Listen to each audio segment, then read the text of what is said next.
Chapter 5: The Proposal. Rosie's Point of View.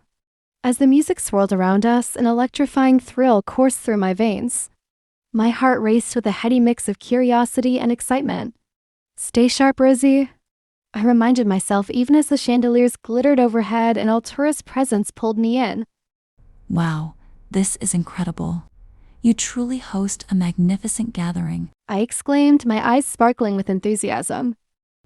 If I may inquire, what inspired you to organize such a splendid event? The elegant figure of Altura smiled down at me as we spun gracefully on the dance floor.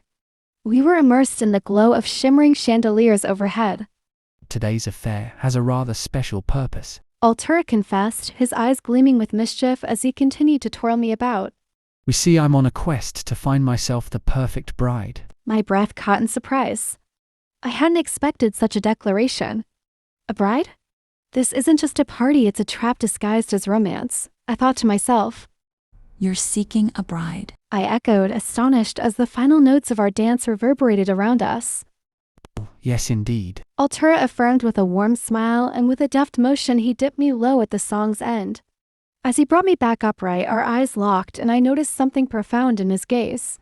And it seems I have finally found one. He declared softly, a tender smile gracing his lips. A warm flush cupped at my cheeks as I fought to maintain my composure. Altura gently took my hand and unexpectedly got down on one knee, his expression sincere and earnest. My sweet Rosabella, He began, his voice a blend of seriousness and warmth. I realize this is quite sudden, but you are the most enigmatic and enchanting woman I have ever encountered. I have met many today, yet none have captivated my attention as you have. A rush of conflicting emotions washed over me as I absorbed his words. This isn't part of the mission. Control yourself. Think tactically. My sweet darling, I am irresistibly drawn to you, and I sense that you feel a spark between us as well. I would love nothing more than to call you mine. Will you marry me? His eyes sparkled with hope and longing, and my heart raced. Not solely from excitement, but from a rising tide of panic. I felt my eyes widen and a blush surged across my face. But soon dread overwhelmed me. What am I doing? I can't possibly marry him. He is my father's sworn enemy. My mission was to gather intelligence about this man, not to become engaged. How on earth do I navigate this situation? I can't simply say no. I don't want to create a scene in front of all these onlookers. I must call father. I know he's not going to be pleased with this development. I thought to myself. Caught in this turmoil, I ultimately nodded my head, albeit hesitantly. Altura's face lit up with an exuberant smile, and he enveloped me in a gentle embrace. I promise you, Rosabella, you won't regret this. I swear to make you the happiest woman alive. You will be treated like a queen. His enthusiasm was palpable as he beamed at the crowd, proudly announcing our engagement and raising my hand, our fingers intertwined. The audience erupted into cheers and applause, congratulating us with exuberant enthusiasm. As the jubilant noise washed over me, I felt an urgent desire to escape, just for a moment to find a secluded space where I could make a private phone call to my father. I gently tugged at Altura's hand, trying to catch his attention. Altura, sweetheart. I started, my voice a mix of nervosity and urgency. He turned his gaze toward me, his expression warm and inviting. Ma. Yes, my darling. Is there something you need? He asked, a tender smile lighting his face. I could really use the restroom. Do you happen to know where I might find it? I asked bashfully, trying to keep my composure despite the whirlwind in my mind. Of course. Altura said, his smile gentle as he took my hand and led me down a softly lit hallway. The restroom is just down this hall. It should be on the right. When you need anything at all, just call. I'll be right here. I nodded gratefully, feeling a flutter of nerves, and made my way toward the restroom. As soon as the door clicked shut behind me, I felt a surge of urgency wash over me.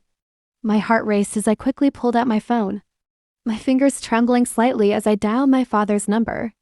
I had no idea how he would react to the news I was about to share, and anxiety tugged at my chest like a heavy weight. After what felt like an eternity, my father's deep voice resonated through the receiver, cutting through the tense silence. Is your mission completed? He asked, and I could almost hear the expectation laced in his tone. I hesitated for a moment, feeling the weight of my words hanging over me like a dark cloud. Father, I'm not sure how to tell you this, but I'm engaged. engaged. I finally managed to say, my voice barely above a whisper. The line went silent and I could almost feel the tension radiating from him. What does that have to do with the mission? I thought you called to report on your progress, Rosie. His voice was sharp, almost accusatory.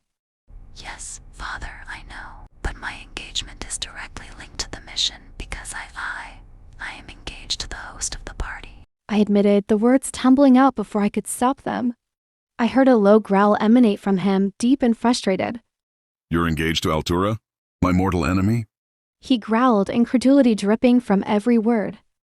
Yes, but Father, please let me explain.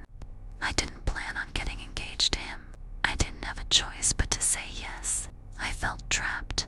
Altura held this lavish party to find a bride. He claims to be in love with me and desires me as his wife. I said, the desperation in my voice rising. Father sighed heavily, his frustration palpable.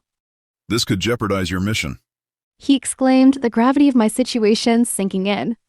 Listen carefully, Rosie. I want you to leave immediately. Return home this instant. Do not interact with Altura any further. I repeat, do not engage with him. Come home until we devise a plan.